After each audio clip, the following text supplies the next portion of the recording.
Right, we now come to business day. The clerk will now proceed to read the orders of the day. United Kingdom Internal Market Bill, second reading. The original question was that the bill be now read a second time since when an amendment has been proposed as on the order paper. The question is that the amendment be made. And before I call the chairman of the Select Committee, I should draw to the attention of the House that 101 members are hoping to catch my eye from the back benches. It won't be possible to call everyone, but in order to try to allow as many people as possible to participate in such an important debate, we will have a time limit with immediate effect of 4 minutes. Sir William Cash. Madam Speaker, what would be unconscionable would be for us to have left the EU lawfully, which the EU has accepted, and then allow them to threaten us and to strangle our jobs and businesses by imposing unfair state aid rules which go much wider than traditional subsidies, and then for them to seek unwarranted legal action when we are properly defending our national economic and political sovereignty. If so, we would become a neutered, trivial Lilliput, an enslaved economic satellite of the EU. No UK Parliament could allow itself to be so prostrated. We won the referendum and the general election across the country because voters wanted to leave the EU and free ourselves from undemocratic rule from Brussels and from majority voting, and to regain our right to govern ourselves and our economic freedom. This bill guarantees this promise to them and to maintain the Union. On the question of international law, such law comes in all shapes and sizes. There are many instances of express override in UK statute law. The EU itself does sometimes break international law, including refusing certain compliance with WTO rules. EU retaliation by a blockade would be utterly unlawful. Even the Belfast Agreement contains notwithstanding provisions, as does USA statute law.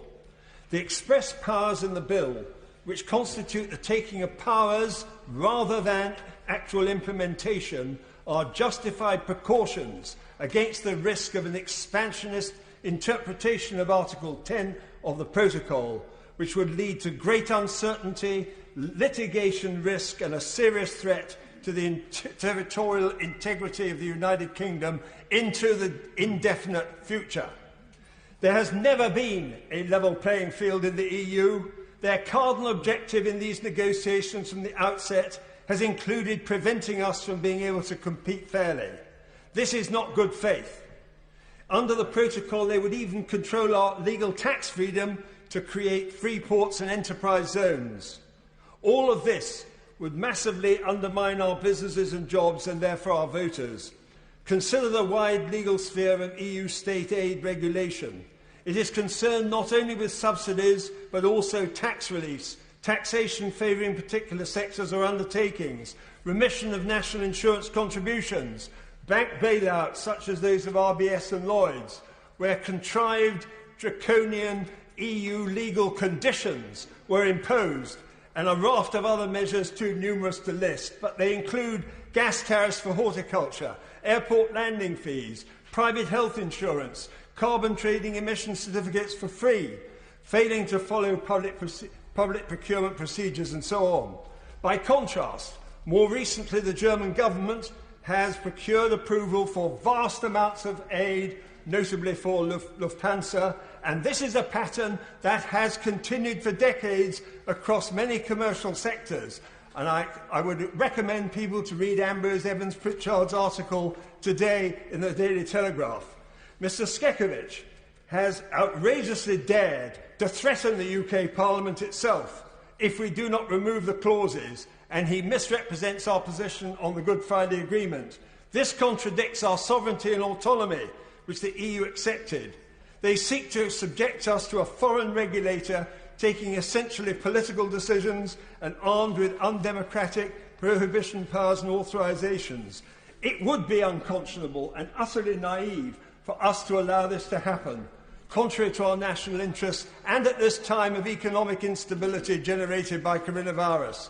I would remind the House that Section 38 of the 2020 Act was passed without a single person formally objecting either on second reading or in committee in either House.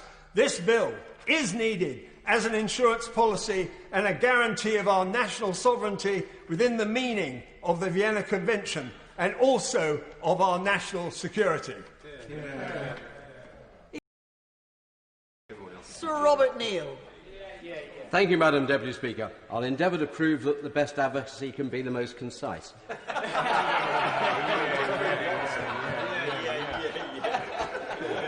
There is a great deal in this bill which I support, which is necessary, sensible and desirable.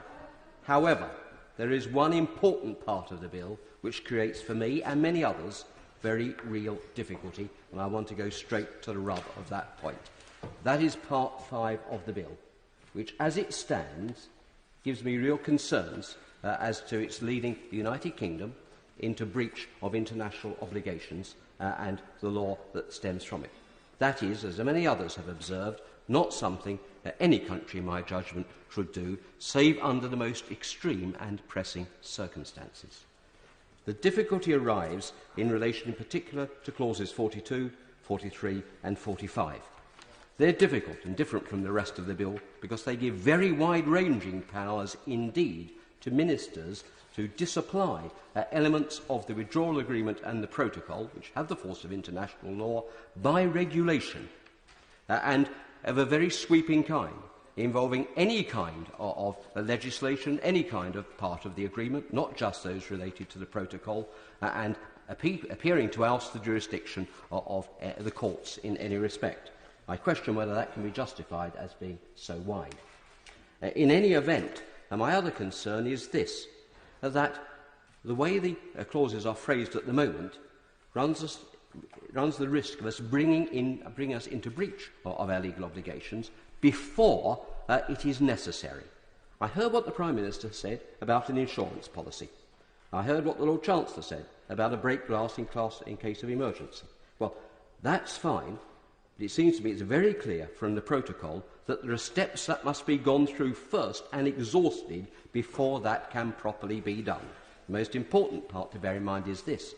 If Article 45 is brought into force immediately after royal assent, we would at that point have disapplied the concept of direct effect of European law, which is part of the agreement which we signed up to and which this House passed less than a year ago. So bringing it into force at royal assent is, I think, needlessly provocative to our negotiations and needlessly undermines our reputation for sticking to the rule of law. There are, of course, also provisions which bind us to act to resolve disputes only through the arbitration process, which is set out in the Withdrawal Agreement. The UK and the Union shall only have recourse to the procedures provided there for this agreement. That's Article 68. We signed up to that. There are detailed procedures and timelines for that. It seems to me, given the short time that's available to me, that we should be very careful about moving forward, bringing these clauses into force until every opportunity to resolve any dispute has been carried out through the arbitral mechanisms. Only then, and if it is necessary because the EU has not responded to a result of the arbitral mechanism, of course I'll happily give way. I'm very grateful to him for giving way. Would he agree that one of the things that should give us some optimism about the use of the mechanisms he's describing are the specific references to the defence of the Good Friday Agreement and of Northern Ireland's status as part of the United Kingdom in the Protocol and the Withdrawal Agreement themselves? My right honourable learned friend is absolutely right. And that is, I think, the best approach for us to do, is to stick to the letter of those provisions. That gives proper defence for our strategic interests. For example, there is the safeguard provision in Article 16, which would enable us to act if in extremis and if the stability of the situation in Northern Ireland and the Union was threatened. But we could do that whilst maintaining the moral high ground and our intellectual reputation. And I hope that I see the Chancellor of Duchess of Lancaster listening. I hope he will be able to go further than the Prime Minister either tonight or in the course of this bill, and assure us that those provisions will not be brought into effect unless and until every one of those legal mechanisms open to us have been exhausted, and unless and until there has been a specific vote of this House, not, I think, by a statutory instrument, which does not get enough scrutiny for such a constitutionally significant issue, but by a specific resolution. That's why my amendment seeks to give the government an opportunity to have that break in the glass, a case of emergency provision, but without us triggering a breach of the international legal obligations before it is absolutely necessary. Yes, I will happily give way to my object. And so then further to that, would he not agree that while there will be some, of course, still on the, shall we say, Blair end of the argument, notwithstanding what he says, that would be seen by the majority of people as being a reasonable position for us to take in the legislation of this Act before we enact the nuclear button that's so often talked about? Wouldn't that be reasonable? I agree entirely with my honourable friend, and I do hope the government will listen carefully about that, because I want to be able to support the bill. I cannot support the bill with these clauses in it as they are at the moment. I hope that we will take the opportunity to change and improve these clauses and the way in which they might operate, so that we do not fall into a means of damaging our reputation. That's why I can't support the bill tonight. I hope that we will see amendments to change what I believe are the egregious and needless and potentially damaging elements of Part 5 of the bill. Unless there are those changes, I would have further difficulty in supporting the bill. But I do, having listened to what the Prime Minister said, want to give the government that chance in a constructive spirit. And I know that the Chancellor of the Duchy of Lancaster is listening carefully to that.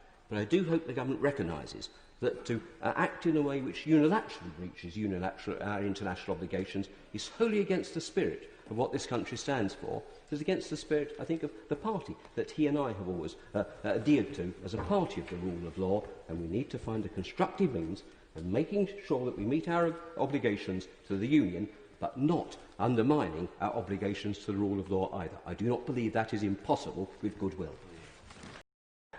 Angela Eagle. Thank you, Madam Deputy Speaker. I never thought I'd ever see a piece of legislation this objectionable put before the House. It's a gigantic act of self-harm masquerading as a negotiating strategy in the EU-UK trade talks as they flounder and the end of the transition period looms. It unilaterally repudiates the devolution settlements and centralises power to the UK government. As currently drafted, this bill will give ministers the powers to disapply or unilaterally reinterpret parts of the Northern Ireland Protocol and ignore their legal obligations in both domestic and international law to enact the protocol as it was negotiated.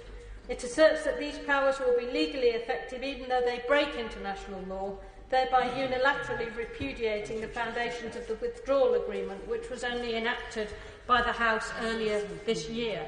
The bill orders the domestic courts to prioritise this new law over any existing international law we've signed up to, and it attempts to preclude any prospect of judicial review. It has already been admitted on the floor of the House by a Cabinet Minister that the bill breaks international law in a very specific and limited way. The reality is this is a shocking repudiation of everything the UK holds dear, which threatens to destroy our hard-won reputation as an upholder of international law and as a country which can be trusted to keep its word. Once lost, this reputation will not be easy to regain. This is not only morally wrong, it's self-defeating, and it undermines the prospect of reaching a deal at all. It's a sign of just how dangerous the government's actions now are, that all 5 living ex-Prime Ministers, both Labour and Conservative, have made public their opposition to this reckless course of action, as have the Brexiteer ex-leaders of the Conservative Party, Lords Hague and Howard.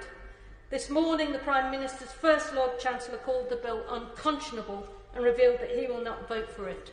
Many legal experts argue that both the current Lord Chancellor and the Attorney General are in breach of their oaths of office and should resign. Last week, the head of the government legal service did resign over the bill because it breaks international law.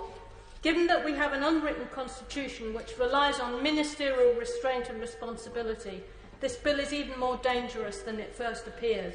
It unilaterally tears up treaty obligations made just months ago and makes it less likely that any of our future undertakings will be believed or trusted, just as we must renegotiate all our existing trading agreements with the rest of the world.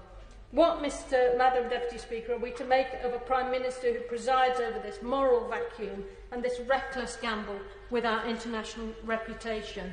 The man who resigned over his predecessor's deal, which had no Irish border, pronouncing it a betrayal and using it as his path to power in the Conservative Party. The man who 9 short months ago negotiated and then signed the Withdrawal Agreement, himself declaring it fantastic, and expelled from the Conservative Party and Parliament all of those of his own MPs who did not back it. The man who went to the country with his oven-ready Brexit deal and won a huge majority. The man who now believes it was rushed and flawed and must be unilaterally written by him and him alone. The World King, acting like a 2-year-old having a tantrum because he didn't get all he wanted. A Prime Minister who is completely careless of the consequences of his own actions. The leader of a government that thinks it can do what it wants, purge who it wants, act how it wants. A government that thinks there's one law for them and another for everyone else, repudiating treaties they've just signed, ignoring the lockdown rules they impose on everyone else. Madam Deputy Speaker, this will not end well. They must step back from the brink, withdraw the law-breaking clauses in this bill and think again. Jeremy Wright. Thank you very much, Madam Deputy Speaker. I should start by saying that I think the majority of this bill is sensible and necessary for an effective United Kingdom single market when we are no longer subject to EU rules. My issue is, as with others, the clauses 42, 43 and 45 that take what was agreed less than a year ago about the primacy of the withdrawal agreement over domestic law and reverse it. They are not a clarification, but a contradiction of that agreement. And the government is very clear about this. Doing that would be breaking international law. Now, I agree that it is possible to break international law without automatically breaking domestic law. It's also true that Parliament is sovereign, and it can choose to break international law if it wants to. But the fact that an international law breach is not a domestic law breach, and that it is not unconstitutional, does not make it a good idea. The blatant and unilateral breach of a treaty commitment could only be justified in the most extreme and persuasive circumstances. And the government says such circumstances are those in which no ongoing trade arrangement is made with the EU, and where the joint committee established under the withdrawal agreement to resolve problems of interpretation is unable to do so, leaving the UK in an impossible position. I give way to my own friend. I'm grateful to my friend for giving way. And that is the nub of the argument, is it not? That these are exceptional circumstances. We're about to negotiate by far the most important agreement that this country has reached for the last 40 years. And in those circumstances, a highly dynamic circumstances, it's right that this Parliament should give the government sufficient flexibility to get the best possible deal for Britain. That's what this is about, and that's why we should support this bill. Well, if my right honourable friend will allow me, I want to address exactly that point and what the government could be doing instead of what it is proposing to do.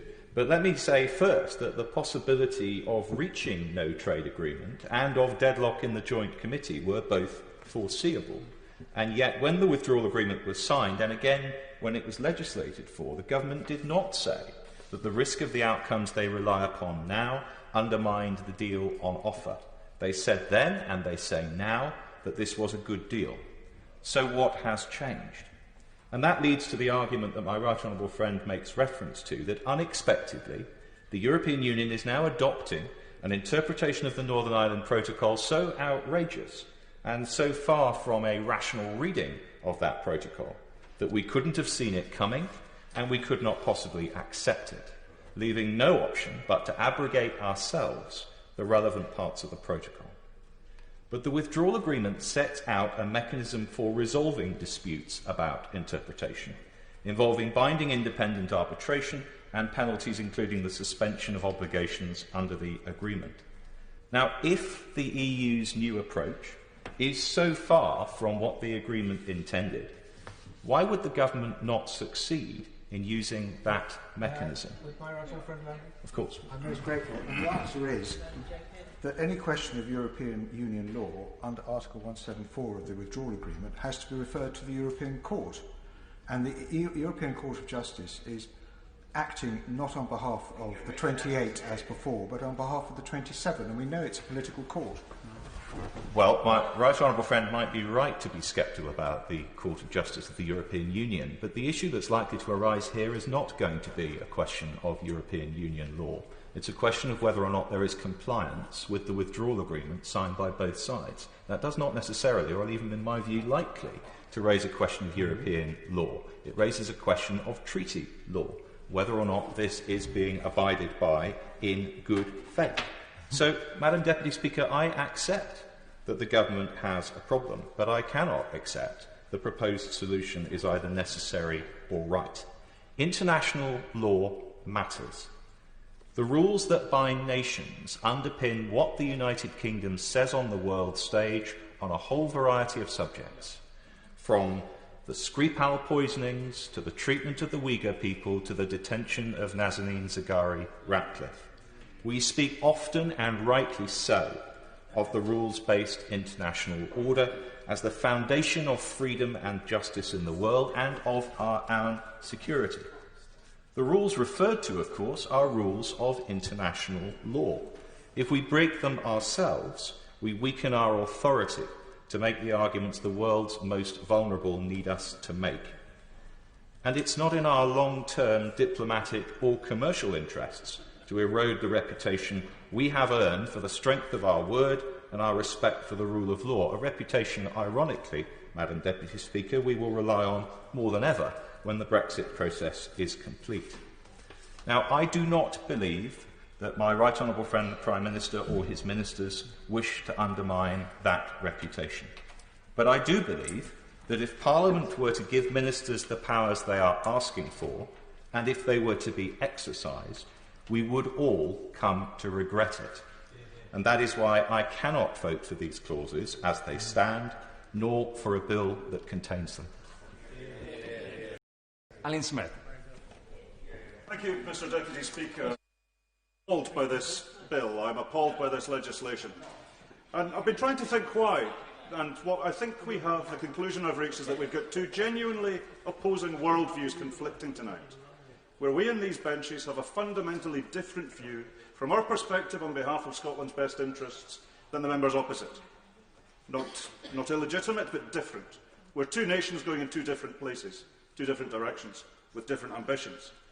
And this bill cuts across deep, visceral principles of my party. We believe in the rule of law. We're a constitutional party. We believe in multilateral, rules-based order. We have a clear vision of where we want Scotland to fit into that organised, binding international solidarity. We believe that agreements should be honoured. I wouldn't have thought that was a controversial statement, but it is in the face of this bill, and it shames this House that we're even considering it. Yeah. We believe that the people best placed to make decisions for Scotland are the people who live in Scotland. And in 1997, by 74%, the people of Scotland endorsed that principle, endorsed a model of devolution that said specifically that unless specifically reserved to this place, decisions should be made in Scotland by our democratic authorities. Yes. And it's that bill, it's that principle that this bill undermines. Members should be in no doubt. The operation of this bill is a wholesale, calculated, deliberate reversal of the devolution principle. There's no amount of bluster, not that we've heard much of it. You've all gone quiet. They've all gone quiet, Mr. Deputy Speaker. There's no amount of bluster will distract from that. It's there in the bill for all to see. In clause 46, there's an explicit assumption of budgets in Scotland without Scotland's consent. In clause 48, there's the power of subsidies explicitly assumed, again without Scotland's consent.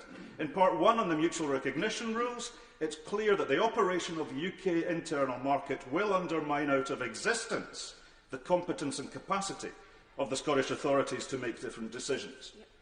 And in the most egregious part for me, part 4, on the role of the Competition and Markets Authority, for people who talked about unelected bureaucrats, here's unelected bureaucrats on steroids.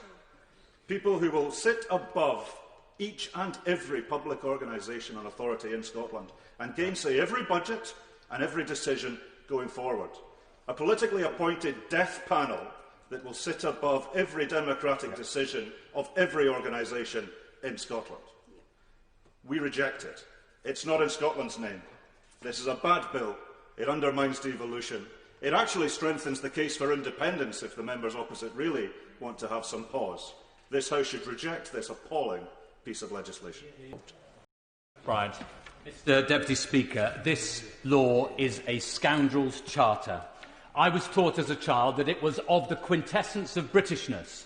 It was the quintessence of honour, that my word was my bond, that what I had signed up to, I was pledged to, and I would stand by. And we, the United Kingdom, Her Majesty's ministers, on behalf of the whole nation, this Parliament, the newly elected Parliament, signed this into law.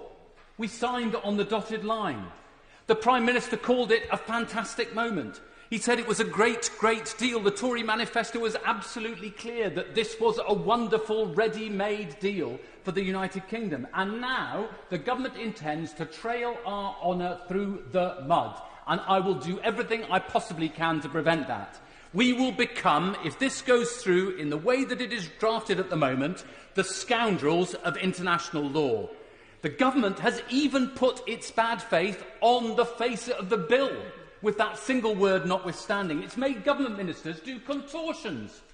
Who ever thought that you would hear a government minister say that the bill breaks international law in a specific and limited way, as if that's fine, some kind of Cummings get-out clause? Or, even worse, I think, from the Justice Secretary, I'll quit if the rule of law is broken in an unacceptable way. So now there's an acceptable way, according to the Justice Secretary, for somebody to break the law. Again, the Cummings rule.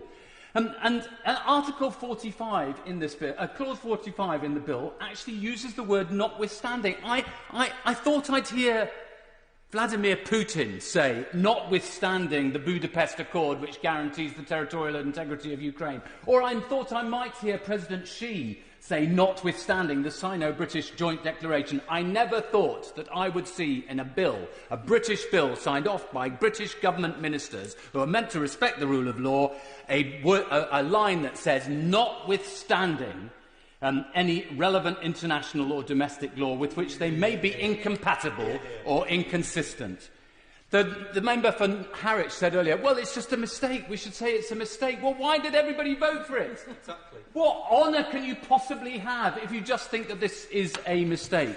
And the truth is, there's another fib at the heart of the bill, which is that it purports to say that there's going to be lots of extra money for constituents like mine in the devolved areas of the country.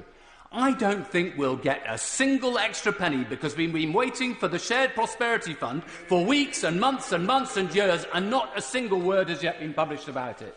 The truth is, we need the rule of law in this country. We rely on international treaties. It guarantees contracts. It makes us honest and protects us from overbearing government. And I say to the government, if you try to sack members of your own party because they have a conscience, you're on the route to dictatorship. Speaker, great consternation is felt in Scotland about the way in which Part 5 of this bill seeks to flout international law by breaking a treaty which the Prime Minister entered freely barely a year ago.